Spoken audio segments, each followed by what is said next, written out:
All right, so it's Tuesday, October 21st. It is officially the start of the NBA season, and I gotta say, I thought about something this morning when I was waking up. Obviously, I'm excited for the start of basketball, right? But this may be the first summer that I can remember that we wasn't just inundated with all of these videos over the summer of all these NBA players doing all these workouts, all these 5-on-5 runs, doing shit that we knew they wasn't going to do it actually in the regular season. Remember Ben Simmons used to go out there and, hoop up and shoot threes all the time. Then we had D Wade's son out there serving up NBA players. Not that one. Not that one. Anyways, the point still stands. I'm curious how much work got put in this offseason, and I do think we have some very intriguing storylines to follow as this NBA season tips off and as we get through it. And I've got what some may consider some possibly hot takes. I've also got some picks for tonight.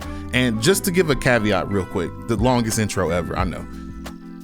When we're talking picks for the first week of the NBA, we're going to treat it the same way we did the first week of the NFL. We are betting narrative, not really analytics, because I don't care what the stats said from last year, especially if that team is not the same. And a lot of these teams that we love to watch, root for, and even bet for, they're just kind of not the same. So I'm going to go through as much of that as I can this morning. We're going to start with the Eastern Conference. We're going to move to the Western Conference. I'm going to give you what I really think is going on in LA. Then I'm going to give you some picks for tonight's game. And yeah, it's time.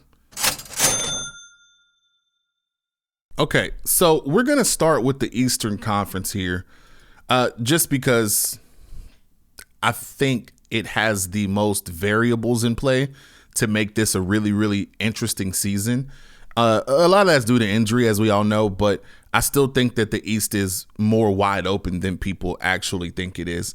Let's start at the top of the East, though. We're going to start with Cleveland. Listen, I think that Cleveland's championship window is right now. Cleveland finished with 64 wins last season. They're the favorites to run the East this year.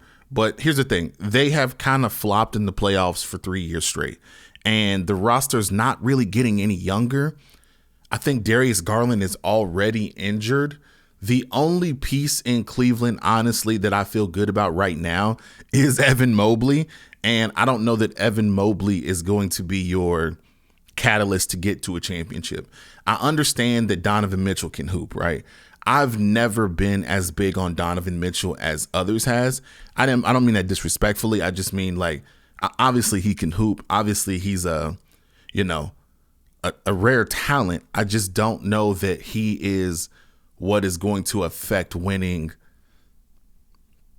I'm not a huge fan of your guard being your best player.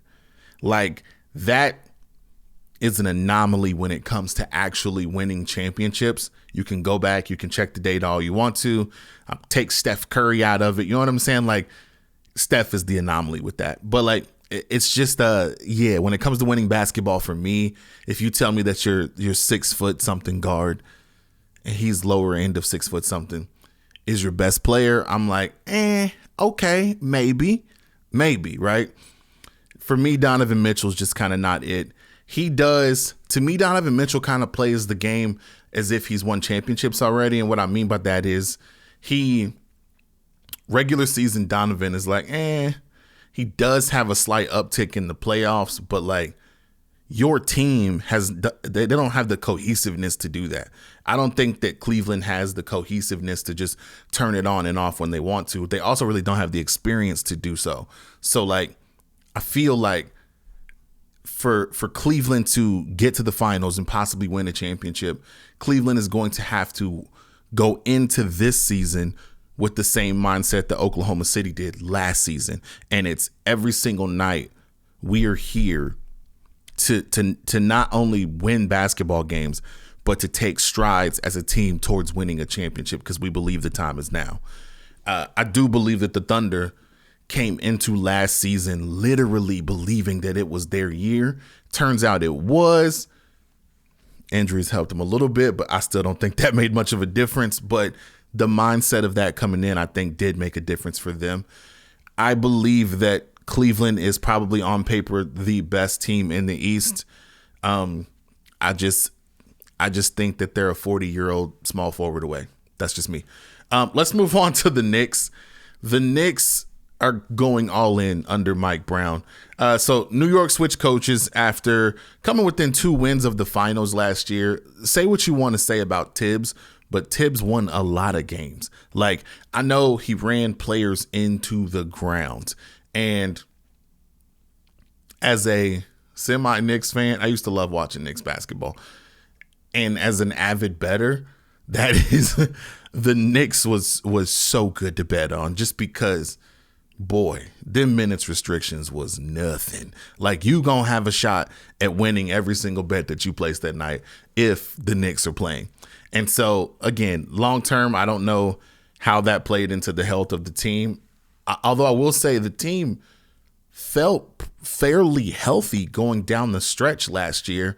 You're always going to have injuries. You're always going to have, little hiccups here and there. Every team, I don't care if you load management throughout the year, none of that. There's been no data that shows that matters. So I don't know. I don't quite get it. I'm very confused with the Knicks situation. I'm not going to lie to you, just because you can't tell me Mike Brown has been coaching. Like, Mike Brown is not somebody that like wanted a different level, and now we think he's gonna be who takes us over the top. And there's been plenty of coaches that's had coaching jobs for years that bounce to place and then get to the right situation and they make it work. I just don't know what convinces people that Mike Brown, who is honestly probably known amongst the coaching ranks as like a really, really, really elite, great assistant coach, I don't understand why you think that he's going to be who puts you over the top when you had, like I said, you were 2 wins away from the finals. So, yeah, I don't understand. I think it may have been more of a player decision. I don't think the players really rocked with Tibbs like that, which is cool. You want to buy into your players. You invested a lot of money for a lot of years into some guys, and I guess you want their comfort their comfort should matter, but I'm rambling. I don't know. I don't understand what the Knicks are doing. It's going to be interesting to see how this shakes out for them, just because if you can't win the East and make it to the finals this year with like question marks in Milwaukee, Tatum out, Halliburton out, like, if you can't do it now, I don't think you're ever going to be able to get it done. And that doesn't matter who the coach is. But we'll move on from there. Speaking of Boston, so here's a hot take for you. I still think Boston wins the East. I know that Tatum is out for the season, even though this week Tatum has said that he's informed the Celtics that he does think he wants to play this year. I'm not even really going to entertain that yet. I do think that maybe if somebody could, it may be him. And medicine is advanced, so possibly, but even operating with the knowledge that, hey, they're not going to have Jayson Tatum all year, I still think that Boston will find a way to win a lot more games than people think they're going to. Some people saying they're tanking by trading Porzingis and Drew Holiday. I don't think they're tanking at all. Also, don't be surprised if they don't make some, in-season moves. They did come in. They're starting this season under the luxury tax. I will say that. But I don't think they're tanking. I don't think Joe Mazzulla has an ounce of tank in him. And I believe that he can actually maximize the talent of everybody on that roster. Now, I'm not saying that they win a championship without Jayson Tatum. I've just always been a big Jaylen Brown guy. And I know he's odd. I know he's a little weird. And I might not want to hang out with Jaylen Brown. I don't know that me and him would mesh like that. But if I got to go to battle with somebody, I'm taking Jaylen Brown with me. So I think that sheer want to is going to get them some wins that they probably shouldn't get this season. And yeah, I still think that you got to show me. You got to show me, because They lost Jayson Tatum. Jayson Tatum's perennial all-star MVP level talent. But again, I think Joe Mazzulla might be one of the best. Well, he is definitely one of the best coaches in the league, fighting for the best. And I just don't think that he's going to let them come out there and just roll over. I think Boston still continues to make noise this year. There's another team that I think is going to take a leap this year, but I just don't think it's going to be quite at the level of making a difference. Now, with the East being open like it is this year, they may go further than the second roundish, but I don't know that they're quite there yet. And that's the Orlando Magic. They picked up Desmond Bane in the offseason. I think Paolo Banchero and Franz Wagner are just two of the young elite players in this league. I think Paolo's really going to take another step forward. Like, that dude he's got the talent to be really, really, really special. I do have to remind myself that he's still young, and all of this Orlando team is fairly young. And I think they're going to get it together eventually. I just don't know that it's going to be now. And, the East there's a lot of young talent in the East. And I do think if we're just like gauging young talent for young talent, Orlando's young talent is right there on par with everyone else's. With the injuries in the league, then yes, it could open the door up for, which team's young talent's going to shine when it matters most. And if that's the case, then Orlando has every right to be mentioned of being right there with the rest of them. They're slightly the under tier, right? Right behind Orlando, I was torn, man. I was like, you know what? For the fifth team that's right there, vying for actual relevancy, actually has a chance at contending for the Eastern Conference. I was torn between Atlanta, Detroit, and Indy. And Atlanta and Detroit, Atlanta adds Porzingis. They, to me, are also kind of it's a now or never thing. Roster-wise, they've got veteran talent and young talent. They've got Porzingis. I'm not sure how healthy Porzingis is going to be. When is that injury window going to come? Because he's going to get injured at some point. He's going to miss 20 games at some point. When is that 20 games going to be?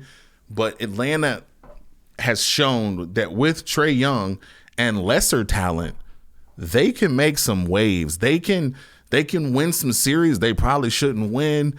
They can win games they shouldn't win. I'm just interested to see kind of how this meshes with them. And I do believe that that window is really, really closing with Trae Young and Atlanta. And I think his patience is going to start to wear thin. But this may be the best opportunity that he's had to kind of, take that next step in the East. Detroit, again, young talent. Cade Cunningham is him. I just don't know if I'm a big believer in Detroit. It's difficult for me to get used to the fact that this is a viable basketball team. And they have been. Don't get me wrong. I'm not trying to disrespect it all. It's just hard for me personally to be like, we're going to take Detroit seriously, because to me, you got to just show me. They're going to have to just show me. I do think they're capable of showing me, but they're going to have to actually do it. And then I get to my beloved Indiana Pacers. I just started beloving them this year. Beloving. That's a funny word. So I live here in Indy, so you will always probably get a little bit of Pacers talk. I will say this about the Pacers, then I won't go on too much because I know people don't really care. But I am telling you, they are going to be better than you think. I know Miles Turner is gone. I know Halliburton is out. Get used to Nembhard. Get used to Benedict Mathurin.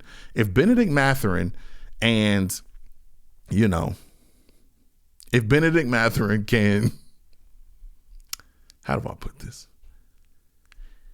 If Benedict Mathurin can get along with his coaches, he is going to have a special season. I think the Pacers are still going to make the playoffs with Tyrese Halliburton not stepping foot on the court this season. That's how much I really, really believe in the Pacers. Miami is right there too. I purposely didn't mention Milwaukee just because Milwaukee to me is the biggest question mark. And they added Miles Turner I got to be honest with you. I don't think that matters to Giannis. I don't think it's going to matter much as it comes to shaping the landscape of the East. Now, for us personally, we're going to get to bet more Miles Turner 3-point props. That's going to be great because this offense is really going to open up for him to be able to do that. But the Giannis not continuing in Milwaukee seems as real as it ever has been. I do not know if the stories of his wife and kids being in Greece is true or not. I'm not going to say they're not true. I just don't know what relevance that really has right now. But Giannis has been more vocal about the idea of him not playing in Milwaukee. Milwaukee would be foolish to just eventually let him walk. So I think that trade options is actually on the table this year. I think that probably sometime around January, February, that picture will clear up a little bit more. I do think they can win some games with the roster currently constructed. I don't think they can seriously contest, though, to make some noise in the playoffs or anything like that. And with that being said, why would Giannis stick around? And if you're Milwaukee, if you're not there contending for a title with Giannis, what's the long-term game plan of that? Because I don't think what are we doing? We don't really want to do that. Get rid of Giannis, break this thing down, amass as many picks as you can, and you just move on.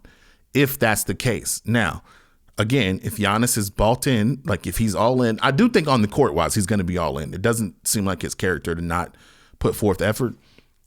I just don't know if it's going to be enough. So that's one of the things that I am looking forward to seeing is what do they look like? What does it look like in January? That'll tell us a lot about the future of the Milwaukee Bucks and Giannis.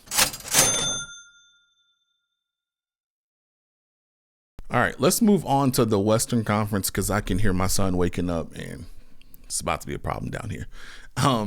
As we move on to the Western Conference, I think it's OKC, and I don't think it's close. I don't think anyone else is in contention. I do have OKC repeating this year. There probably should have been some big lead up to that, some big crescendo. I don't think it's even going to be close. I think the Thunder are going to run through the West and run through the finals again this year. I don't care who's healthy or who's not healthy for the other teams. If OKC stays healthy, they win it again. The Thunder obviously won the chip last year. They're the overwhelming favorites to run it back again this year. I just feel like with the reigning MVP, with Chet, with Jalen Williams, it's just they come into this year knowing what it takes, knowing that the level that they touched last year can be attained again, and that there's nothing any of these other teams can do about it. Especially in the West, I believe that they will run through the West very, very easy. This roster is constructed just beautifully. Like this is Sam Presti has done it again and again and again. And I think we're watching the beginning of a dynasty that will end up looking the way that the Golden State dynasty looked. It's going to look differently. Obviously, we're not shooting 4,000 threes a night, but this team being this young, put together in the way that it was, I think this is really going to work long term for them. I don't think there's any surprises that come out of this. The only thing that does concern me is like maybe Chet's health because they will need him healthy.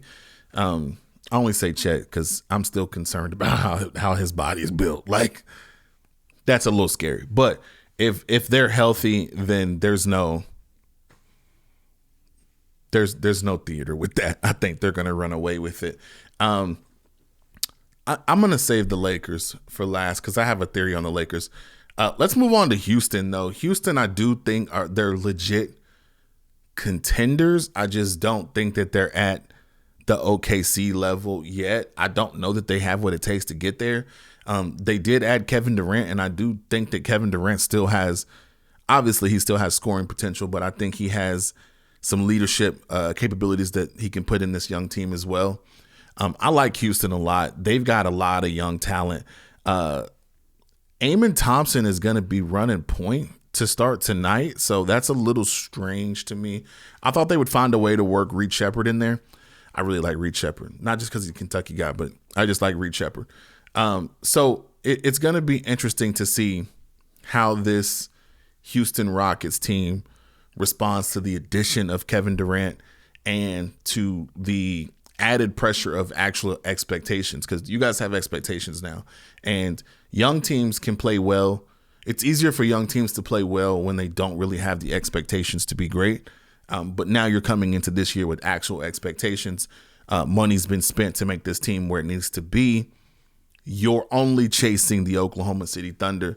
And while I think the team has the grit and the talent to get there, again, I don't think they're on the Thunder level, but they are one of the maybe 2-3 teams that I do think even has a shot at, keeping the thing close with OKC. The middle class of the Western Conference is a little bit crowded to me. Like Denver, Minnesota. I would probably go ahead and put the Lakers in there. I'm not putting the Grizzlies in there because they're another team that I got to see it. I don't think the Spurs are quite there yet, even though I think Vic is crazy. But I'm gonna put the Warriors in that little group as well. That middle, that's where I think the most entertainment's gonna come from, is the middle class of the West, because you've got about 4 to 5 teams that any given night can beat each other. And when it gets to the playoffs, it's going to be really exciting, because I think we're going to have great matchups literally every single round of the Western Conference playoffs.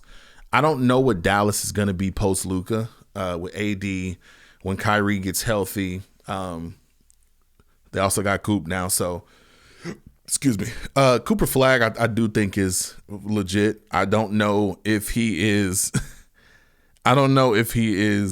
as big a game changer as he was on the collegiate level. I don't know that yet. I'm not hating. I just need to see more. I need to see more to know. And it could be one of those things where I was wrong on, right? I was wrong on Joker, by the way. Not wrong. I knew Joker was talented, but I was just like, he don't really affect winning like y'all think. He's not this great. It took me a couple years to be like, oh, he's him. I was way wrong. And it could end up being the same thing with Cooper Flag. Like I said, I just need to see it. And, admittedly, I just haven't paid that much attention to Cooper Flag up until this point. So I am excited to watch and kind of get to know his game a little bit, to see what Dallas is going to look like post Luka. Speaking of Luka, let's get to the Lakers. So I think the Lakers are going to be probably fighting for the 8th seed this year. I think there's a chance the Lakers don't even make the playoffs. I'm going to be honest with you. And it's not that I don't think healthy Luka is going to ball out. I do think healthy Luka is going to ball out. Luka could end up being MVP this year, honestly. I just don't know that the roster is built for long-term success, like in a season. Like, they got a lot of like odd pieces that they're just going to try to make work. I think DeAndre Ayton basically saying he ain't got to really work out with Bron and Luka together yet is that's a little concerning. And the fact that he said it, now you're going to learn that DeAndre Ayton is a pretty straight shooter. He will say some things that maybe you'd be like, I don't think I would have said that. But I think he was being honest, when he was asked the question about it, and he was basically like, we ain't really worked together. So I don't know what it's going to be like. I think that's the general sentiment of the Lakers, period. I think you can, like I said, you can expect an MVP year out of Luka. He does look great. I will give him that. My thing is, so we can't acknowledge, we have to be fair. If you're acknowledging that Luka looks great right now, we also have to acknowledge that maybe you didn't take your body that serious prior to this. So like, while I still probably wouldn't have traded you when you got traded, there has been, this confirms that there was a little bit of truth to what was being said about you during your time in Dallas, about how serious you took the game and how serious you took your body. That's all I'm saying. I think he looks great now. Again, I think Luka's probably my favorite to win MVP this year. But I also wouldn't be shocked if the Lakers just don't make the playoffs. LeBron James is not starting the regular season due to sciatica. And I will say this. LeBron James has provided me with entertainment, with nights of, pure excitement, nights of pure hell for 20 something years, my whole adult life. So I do know that the end of LeBron James is coming. I don't think that this is it, though. I don't think that him starting the season injured is about his back. I think that LeBron did not like how quickly the Lakers moved into Luka land without really making him a part of that process. Now, for what it's worth, I think the Lakers were right to do so. I think they were right to kind of turn this thing over to Luka because that's what's going to be the next 10 years, right? I just don't think that LeBron felt good about that. And for the first time really in his career, he was hit with the, oh shit, it ain't about me. And I want to remind people that LeBron James is not a statue player for the Lakers. Like, I think he's always going to be held in high regard as it pertains to the Lakers, but I think that may even have more to do with just everything he's done in his career as well. But he's not going to be a statue player for the Lakers. Like, he didn't win multiple championships. He's definitely not Kobe. He's not going to be Magic. He's not going to, you know what I mean? He's never going to be seen as that. And LeBron knows that. He would have had to win 3 to 5 championships for that to happen. He understands that. That being said, I think he very much, I don't think that when LeBron does hang it up, there's going to be a Lakers logo next to all of his stats and all of his records and things like that. I think it's going to be the Cavs. And I think at some point, probably December, January, there's going to really, really be a lot of chatter about how do we get LeBron back to Cleveland. And I think it's going to happen because, as I was saying earlier, I believe he's also what Cleveland needs to push them over the top. They don't need a 40-point scorer. They don't need a 30-point scorer anymore or a lockdown defender. They need a LeBron James. That's what they need. And I think it just happens to line up perfectly with like how the end of this story should be told and how I think he wants it to be told. Because LeBron James should definitely have a statue in Cleveland. You know, he's gonna get that. I think all of this ends up with him being in Cleveland, him being back in the East, just because I think he's aware it doesn't matter what happens this season. It doesn't matter what happens next season. LeBron James is not a statue Laker, and it's not ever gonna be yours.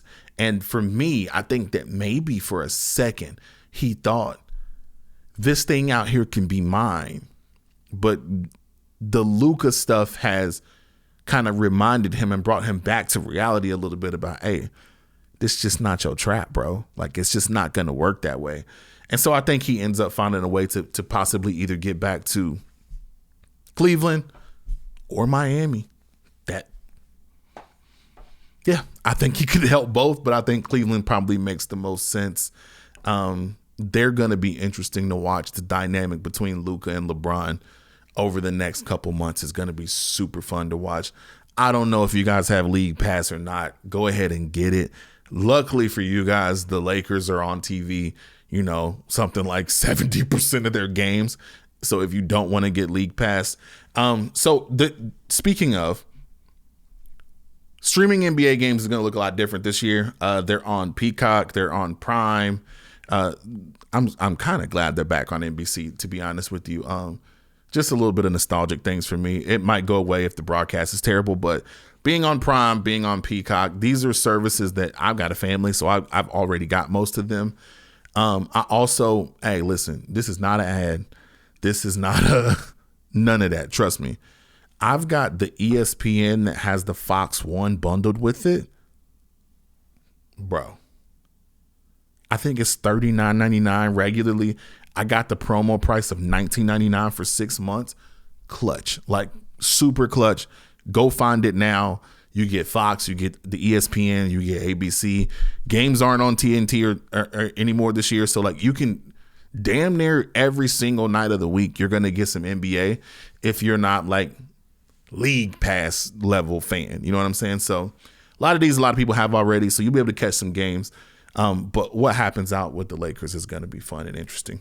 Now, let's get to some picks so I can end this thing, before I get interrupted and get upset. Tonight, we have 2 games.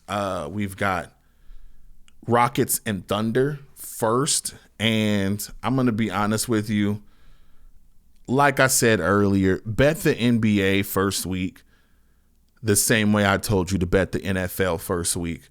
Play narrative more than just like historical statistics. I do love stats and things like that. Don't get me wrong. You guys know this if you've been around for any amount of time, but it just doesn't matter in week 1 or 2 for that matter. So coaches are going to be playing with rotations to try to figure out what works.